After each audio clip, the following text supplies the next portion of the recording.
Olá, meus alunos do sexto ano. Eu espero que vocês continuem bem, continuem ficando dentro de casa, porque esta continua sendo a orientação e o melhor caminho nesse momento difícil que nós estamos passando, certo?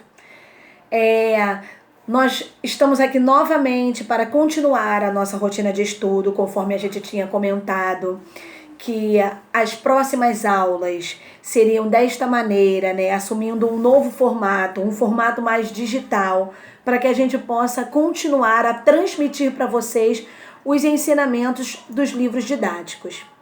A gente tem recebido algumas fotos, algumas mensagens de alunos que de fato já estão se adaptando a esta nova realidade, já estão mostrando pra gente que de fato estão tendo a sua disciplina nos estudos, que não é um momento de férias, mas um momento de dar prosseguimento à sua maneira de estudar, se reinventando de uma outra maneira. Então, espero que vocês estejam comprometidos com o ensino de vocês, porque foi como eu falei no outro vídeo, né? Juntos, em parceria, nós conseguiremos transmitir para vocês tudo aquilo em que já estava proposto para o nosso ano letivo, tá bom? Então, vamos dar continuidade a partir do momento em que a gente tinha parado no livro. E isso eu localizo vocês. Nós paramos na unidade 2, lá no capítulo 1, mais precisamente na página 42. Esse capítulo a gente não tinha ainda iniciado. Então, essas aulas, a partir de hoje até os próximos vídeos, serão dos conteúdos novos. E o primeiro conteúdo que a gente traz para vocês não é uma grande novidade, porque é um conteúdo falando sobre carta, isso mesmo, sobre esse gênero textual carta, em que agora ela está sendo assumida como uma nova roupagem, vamos dizer assim, né? Antigamente, eu sei que você já deve ter ouvido falar que as cartas eram enviadas através do correio, em que as pessoas tinham que ir lá sabendo o endereço daquela pessoa, o CEP daquela pessoa, e aí a agência do correio colocava um certo selo para que aquela carta pudesse ser enviada. Hoje, a carta ela é utilizada mais de uma maneira informatizada, né? O que veio tomar o lugar dessas cartas? Os nossos e-mails. Mas ele continua fazendo parte desse mesmo gênero textual. Ele só foi simplificado, ele só foi assumindo uma maneira eletrônica. E as cartas, né, esse gênero textual, carta, ela tem um objetivo específico, né? E ela precisa da existência, o quê? De um emissor e de um receptor, que senão o processo não consegue ser concluído. O que é o emissor? Aquele que emite a carta, e o receptor é aquele que vai receber aquela carta. Nesse gênero textual, carta, ele recebe um nome específico, né? O emissor recebe o nome de remetente e o receptor recebe o nome de destinatário. No livro de vocês, nós vamos tratar sobre duas cartas precisamente. A primeira carta é a carta pessoal. Nela, o próprio nome já diz, né? Você está se comunicando com uma outra pessoa. Nela é permitido uma linguagem mais coloquial, é permitido que você até mesmo utilize alguma gíria, alguma abreviação, uma maneira mais simplificada, né? Uma maneira mais informal de você se comunicar. Mas, apesar desta informalidade, ela precisa seguir uma sequência para que esse texto possa ser muito bem elaborado. E a sequência é, na carta pessoal, tem que vir lá primeiramente o local, né? A data de quando você está escrevendo aquela carta.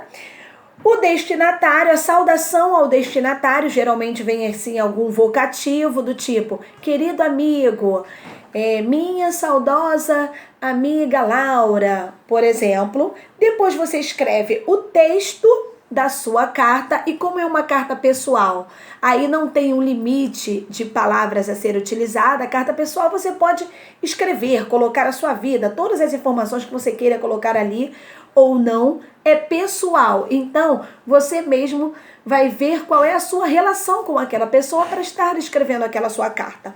Terminando com uma despedida. Geralmente ela não pede a assinatura, mas se desejar colocar a sua assinatura numa carta pessoal, sem problemas também. E a gente também vai tratar no livro sobre a carta argumentativa. O que é a carta argumentativa? Geralmente você envia uma carta a alguma instituição ou alguém ou alguma empresa, precisamente, quando você não é bem atendido naquele produto ou naquele serviço. E qual é o objetivo dessa carta argumentativa? Você precisa escrever um texto persuasivo. O que é um texto persuasivo? É aquele texto em que você tenta convencer aquela pessoa que está recebendo a sua carta de solucionar aquele problema mencionado no corpo do seu texto. Então, a carta argumentativa, você precisa escrever de uma maneira muito mais objetiva, muito mais clara, muito mais precisa, diferente da carta pessoal, em que você pode ficar colocando coisas sobre a sua vida. A carta argumentativa, ela tem esse objetivo específico, de que a pessoa que esteja recebendo ou a instituição em que esteja recebendo aquela carta solucione aquele problema ali mencionado. Porém, a estrutura também continua sendo a mesma.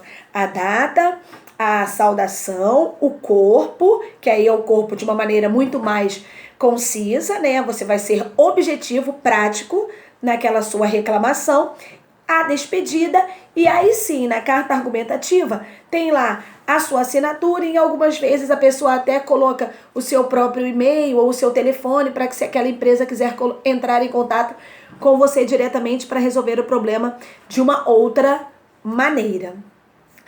Então, são esses dois tipos de texto, né, desse gênero carta, que nós vamos iniciar esse nosso novo capítulo, a carta pessoal e a carta argumentativa.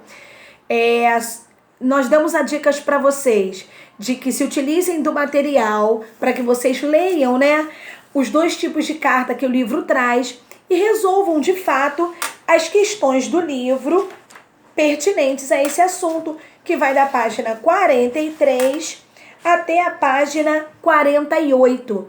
São cartas e que dali vem alguma interpretação para que a gente responda sobre elas. A professora já enviou também para vocês todas essas respostas para que depois de resolvidos vocês possam fazer a comparação, se de fato responderam esses conteúdos certinhos. Enviei para vocês também um outro exercício que também segue nessa mesma estrutura, uma carta para que dela vocês também venham fazer uma nova interpretação. Então, queridos, não falta atividade para que você mantenha essa sua rotina de estudo e contamos com a sua obediência, com a sua disciplina para que a gente continue excelente no nosso desempenho escolar, tá bom? Qualquer dúvida, vocês entrem em contato conosco para que a gente possa te auxiliar neste processo educacional, beleza?